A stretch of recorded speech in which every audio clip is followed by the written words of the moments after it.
कृष्ण। आज हम महाभारत की अनसुनी कहानी सुनेंगे। क्या आप जानते हैं एकलव्य का बदला धृष्टद्युम्न ने पूरा किया था। कहते हैं हर आत्मा अपने कर्मों का फल भोगती है, कभी उसी जन्म में तो कभी अगले जन्म में। और कुछ आत्माएं भगवान की लीला को पूरा करने के लिए कई जन्मों तक यात्रा करती है। ऐसी ही एक आत्मा थी एकलव्य की।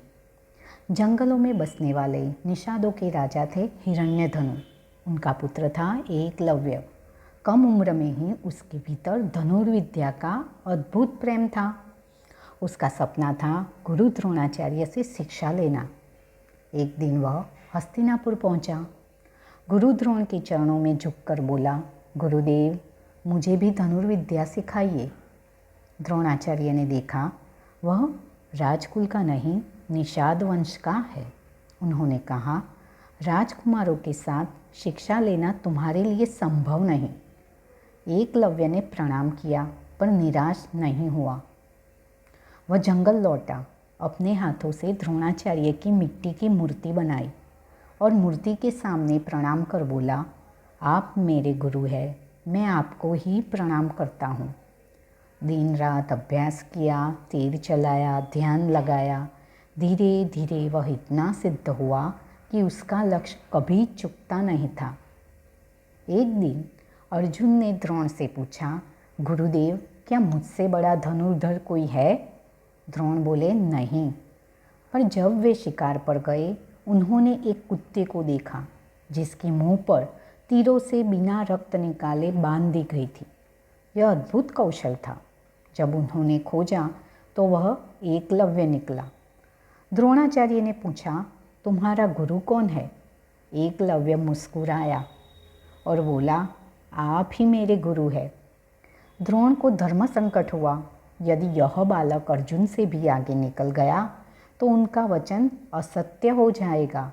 उन्होंने कहा, यदि मैं तुम्हारा गुरु हूँ तो मुझे गुरु दक्षिणा दो, अपना दाहिना अंगूठा। बिना झिझक, बिना विरोध एकलव्य ने अपना अंगूठा काटकर गुरु को अर्पित कर दिया। एकलव्य फिर भी धनुर्विद्या करता रहा।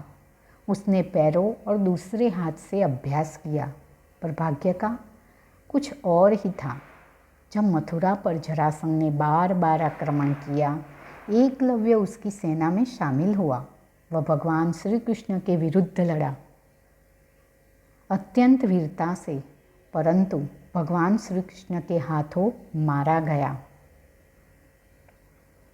मृत्यु के समय भगवान के चरणों में गिरते हुए एकलव्य ने कहा, प्रभु मुझे यह पीड़ा नहीं है कि मैं मरा, पीड़ा यह है कि मेरा गुरु मुझसे अप्रसन्न रहा।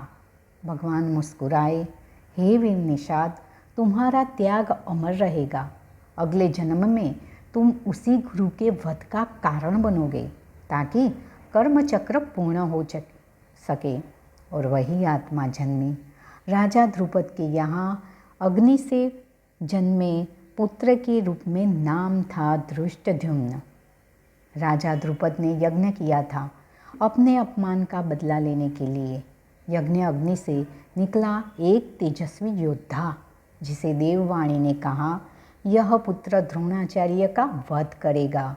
और उसी यज्ञ से उत्पन्न हुई द्रौपदी। कुरुक्षेत्र युद्ध में जब द्रोणाचार्य अजय बन चुके थे तो श्री कृष्ण की योजना से अश्वत्थामा के नाम की असत्य घोषणा की गई। अश्वत्थामा मारा गया। द्रोणाचार्य शस्त्र त्याग कर बैठे ध्यान में चले गए और उसी समय धृष्टद्युम्न जो पिछले जन्म का एकलव्य था उन्हें वध किया। कर्मफल पूरा हुआ। जिस गुरु ने अंगूठा मांगा था उसे वही आत्मा अपने हाथों में मुक्ति दे दी।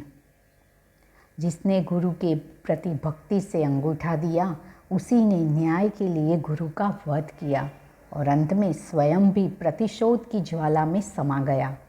एकलव्य की आत्मा हमें यह सिखाती है कि कर्म का फल न शुभ होता है न अशुभ, वह सिर्फ संतुलन होता है। हर जन्म, हर घटना उसी संतुलन को पूरा करने की यात्रा है। एकलव्य का बल धनुष्य में नहीं था, उसके समर्पण में था और वही समर्पण उसे धृष्टद्युम्न से अमर बनाया। जय श्री कृष्ण। कैसी लगी आपको ये कहानी? ज़रूर बताइएगा। जय श्री कृष्ण। कहानी यहीं पूरी होती है जहाँ हर जन्म, हर मृत्यु, हर बदलाव अपने अंतिम संतुलन तक पहुँचता है। जिसने गुरु के लिए अंगूठा दिया उसने गुरु के वध का बदला लिया और अंत में उसके वंश का भी अंत हुआ। एकलव्य की आत्मा अब शांत थी क्योंकि कर्म का चक्र पूर्ण हो चुका था। कर्म से कोई बच नहीं सकता। यदि अन्याय सहोगे तो भी उसका फल मिलेगा और यदि अन्याय करोगे तो भी। कर्म का नियम यही है, वह देर से आता है पर कभी चुकता नहीं। कर्म ही सच्चा न्याय है।